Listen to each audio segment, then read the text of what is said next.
সম্মানিত দর্শক, আসসালামু আলাইকুম। এখানে আন্তর্জাতিক সংবাদে যুক্ত হওয়ার জন্য আপনাকে অসংখ্য ধন্যবাদ। জানিয়ে দিচ্ছি আমাদের হাতে থাকা সর্বশেষ আপডেট। ইরানের ড্রোনবাহী যুদ্ধজাহাজের বৈশিষ্ট্য কি?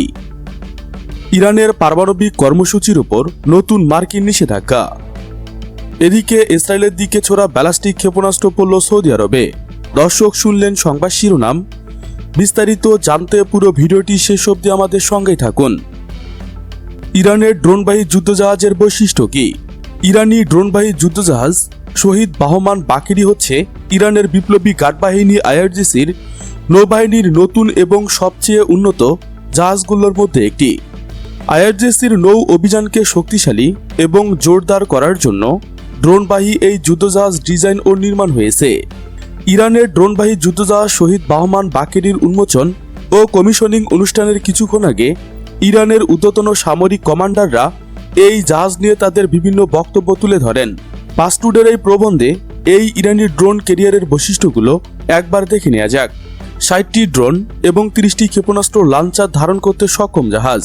শহীদ বাকেরি জাহাজটি 240 কিলোমিটার লম্বা এবং 21 মিটার উঁচু। এই জাহাজটি হেলিকপ্টার, ক্ষেপণাস্ত্র এবং ড্রোন দিয়ে সজ্জিত এবং এতে একটি বিমান পরিচালনার লিফট রয়েছে।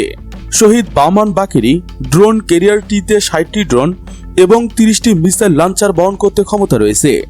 এই ড্রোনগুলোর অপারেশনাল রেঞ্জ 750 কিলোমিটার। এই ক্ষেপণাস্ত্রগুলোর অপারেশনাল রেঞ্জ 750 কিলোমিটার থেকে 2000 কিলোমিটার পর্যন্ত ছড়াতে পারে। 22,000 নেটিক্যাল মাইল ব্যাপী অভিযান চালানোর সক্ষমতা। এটা বলা যেতে পারে যে আইআরজিসি নৌবাহিনীর শহীদ বাকেরি ড্রোন ক্যারিয়ার বিভিন্ন ধরনের যুদ্ধ এবং গোয়েন্দা ড্রোন বহন করার ক্ষমতার পাশাপাশি এর 22,000 নেটিক্যাল মাইল ব্যাপী অভিযান চালানোর সক্ষমতা থাকায় এটি আইআরজিসির যুদ্ধ বাহিনীকে সমুদ্রে যে কোনো সাহসী অভিযান চালাতে ক্ষমতা দেয়। বিপ্লবী গার্ড বাহিনীর কমান্ডার আইআরজিসির আলীরিজা তাংশিনির মতে এই জাহাজের ড্রোন এবং হেলিকপ্টারগুলোর জন্য বিশেষ হাঙ্গার রয়েছে, যা তীরে ফিরে না গিয়ে 1 বছর ধরে সমুদ্রে কাজ করতে পারে। সামরিক সক্ষমতার পাশাপাশি এই জাহাজটি প্রয়োজনের সময় দেশের জীবিকা এবং অর্থনৈতিক শিপিং লাইনগুলো সুরক্ষিত করতে সহায়তা করতে পারে। 180 মিটার লম্বা রানওয়ে। একটি ফ্লোটিলা থাকার পাশাপাশি শহীদ বাকেরি জাহাজটিতে 180 মিটার লম্বা একটি রানওয়ে রয়েছে, যেখানে ড্রোন এবং হেলিকপ্টারগুলো ফিরে আসার সময় উড্ডয়ন অবতরণ করতে পারে। ড্রোন এবং হেলিকপ্টার অপারেশনের পাশাপাশি জাহাজটি ভূমি থেকে ভূমিতে নিক্ষেপণযোগ্য ক্রুজ ক্ষেপণাস্ত্র দিয়ে সজ্জিত এবং জাহাজ বিধ্বংসী ক্ষেপণাস্ত্রের জন্য একটি পৃথক প্ল্যাটফর্ম এখানে রয়েছে। কৃত্রিম ঘাসের মাঠ। জাহাজটিতে উন্নত সরঞ্জামের একটি স্যুট রয়েছে, যার মধ্যে রয়েছে বিভিন্ন যুদ্ধদল, ইলেকট্রিক যুদ্ধ সরঞ্জাম, একটি ড্রাইভিং দল, ক্ষেপণাস্ত্র ড্রোন দল এবং সহায়তা স্যুট, যার মধ্যে রয়েছে 6 শয্যা বিশিষ্ট একটি বিশেষায়িত হাসপাতাল, একটি অপারেটিং রুম, একটি পরীক্ষাগার, একটি ফার্মেসি এবং একটি বিভিন্ন কার্যকলাপের জন্য একটি কৃত্রিম ঘাসে আবৃত মাঠ। অন্যান্য বৈশিষ্ট্য: ড্রোন বহন এবং উৎক্ষেপণ। এই জাহাজটি বিভিন্ন ধরনের ড্রোন বহন এবং উৎক্ষেপণ করতে সক্ষম, যা নৌবাহিনীর অনুসন্ধান এবং নজরদারি ক্ষমতা বৃদ্ধিতে সহায়তা করবে। উন্নত সরঞ্জাম। এই জাহাজটি আধুনিক অস্ত্র এবং ইলেকট্রিক সিস্টেম দিয়ে সজ্জিত, যাতে এটি বিভিন্ন অভিযান অন্তত দক্ষতার সঙ্গে পরিচালনা করতে সাহায্য করে। বহুমুখী অভিযান। এই জাহাজটি বিভিন্ন অভিযান পরিচালনা করতে সক্ষম, যার মধ্যে রয়েছে টহল, শত্রুর টার্গেটকে শনাক্তকরণ এবং ভূপৃষ্ঠ বাহিনীকে সহায়তা করা। এদিকে ইরানের পারমাণবিক কর্মসূচির ওপর নতুন মার্কিন নিষেধাজ্ঞা। যুক্তরাষ্ট্র বুধবার ইরানের পারমাণবিক কর্মসূচির বিরুদ্ধে নতুন নিষেধাজ্ঞা আরোপের ঘোষণা দিয়েছে, যা দুই দেশের মধ্যে দীর্ঘদিনের বিরোধ নিয়ে গুরুত্বপূর্ণ আলোচনা সামনে রেখে এসেছে। মার্কিন ট্রেজারি ডিপার্টমেন্ট জানান, তারা অতিরিক্ত ক্ষমতার অধীনে 5টি সংস্থা এবং 1 ব্যক্তির উপর নিষেধাজ্ঞা আরোপ করেছে, যার মধ্যে ইরানের পারমাণবিক শক্তি সংস্থাও রয়েছে। প্রকৃতপক্ষে এই ক্ষেপণাস্ত্রটি প্রতীকী, কারণ যুক্তরাষ্ট্র ইতিমধ্যে ইরান ও বিশেষ করে তাদের পারমাণবিক কর্মসূচির ওপর ব্যাপক নিষেধাজ্ঞা প্রয়োগ করে আসছে। তবে এই নিষেধাজ্ঞাগুলো যুক্তরাষ্ট্রের চাপের নতুন একটি প্রদর্শন, যা চলতি সপ্তাহে ওমানে অনুষ্ঠিত আলোচনাগুলোর আগে এসেছে। ট্রেজারি সেক্রেটারি স্টক বেস্টেন এক বিবৃতিতে বলেছেন, পারমাণবিক অস্ত্রের প্রতি অবিবেচক পদক্ষেপ যুক্তরাষ্ট্রের জন্য একটি গুরুত্বপূর্ণ হুমকি এবং আঞ্চলিক স্থিতিশীলতা ও বৈশ্বিক নিরাপত্তার জন্য বিপজ্জনক। ইরান পারমাণবিক অস্ত্র তৈরির লক্ষ্য রাখার কথা অস্বীকার করেছেন। অন্যদিকে যুক্তরাষ্ট্রের গোয়েন্দা সংস্থাগুলো এখনও পর্যন্ত সিদ্ধান্তে পৌঁছায়নি যে ইরান পারমাণবিক অস্ত্র তৈরির কথা চেষ্টা করছেন। তারা শুধু বলেছে ইরান চাইলে দ্রুত বোমা তৈরি করতে সক্ষম। মার্কিন প্রেসিডেন্ট ডোনাল্ড ট্রাম্প তার আগের মেয়াদে পারমাণবিক চুক্তি বাতিল করেছিলেন। এখন তিনি কূটনৈতিক সমাধানের আশা প্রকাশ করলেও আলোচনা ব্যর্থ হলে বারবার শক্তি ব্যবহারের হুমকি দিয়েছেন।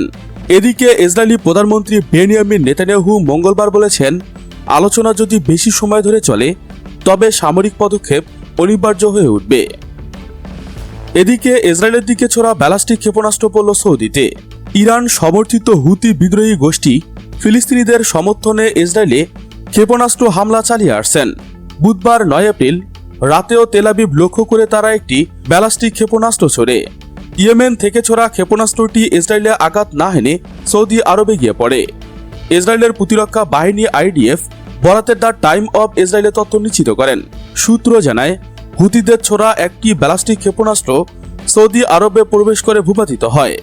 এটি সম্ভবত ইসরায়েলকে লক্ষ্য করে ছোড়া হয়েছিল। সেনাবাহিনী উৎক্ষেপণের বিষয়টি তাৎক্ষণিক শনাক্ত করে, কিন্তু ইসরায়েলে কোনো সাইরেন বাজানো হয়নি, কারণ ক্ষেপণাস্ত্রটি তেল আবিবের জন্য কোনো হুমকি তৈরি করতে পারেনি। গত 18 মার্চ যুদ্ধবিরতি ভেঙে দিয়ে IDF গাজা উপত্যকায় হামাসের বিরুদ্ধে পুরোদমে আক্রমণ পুনরায় শুরু করে। এরপর ইয়েমেনের হুতিরা ইসরায়েলে 18টির বেশি ব্যালিস্টিক ক্ষেপণাস্ত্র এবং 2টি ড্রোন নিক্ষেপ করেছে। মাত্র 10টি ক্ষেপণাস্ত্র ইসরায়েলে কেবল সাইরেন বাজাতে সক্ষম হয়। সঙ্গে সঙ্গে আকাশ প্রতিরক্ষা ব্যবস্থা সক্রিয় হয়ে ক্ষেপণাস্ত্রগুলো ধ্বংস করে, আর অন্যগুলো উৎক্ষেপণের পরপরই ব্যর্থ হয়ে ভূপাতিত হয়। সেসবের জন্য IDFকে মাথাও ঘামাতে হয়নি। এদিকে ইয়েমেনের হুতিরা বুধবার ইসরায়েলে একটি ড্রোন হামলা চালানোর দাবি করেছেন, কিন্তু এতে ইসরায়েলে কোনো ক্ষয়ক্ষতি হয়নি। এমনকি এ হামলা মোকাবেলায় IDF কোনো সাইরেন বাজায়নি। প্রসঙ্গত, সৌদি আরবের কাছে বড় হুমকির একটি হুতি বিদ্রোহী গোষ্ঠী, কারণ সৌদি মনে করে হুতিদের উত্থানে তাদের নিরাপত্তা স্বার্থ সরাসরি প্রভাবিত হচ্ছে। হুতি গোষ্ঠীর মূল সমর্থক দেশ ইরান। 2014 সালে হুতিরা ইয়েমেনের রাজধানী সানা দখল করলে তৎকালীন প্রেসিডেন্ট আবদুর রাব্বু মনসুর হাদি দেশ থেকে পালাতে বাধ্য হয়। তখন থেকে ইয়েমেনের গৃহযুদ্ধের উত্তাপ বাড়ে। 2015 সালে সৌদি আরব নেতৃত্বাধীন একটি সামাজিক জোট ইয়েমেনে হুতি বিদ্রোহীদের বিরুদ্ধে হামলা শুরু করে দিয়েছিলেন।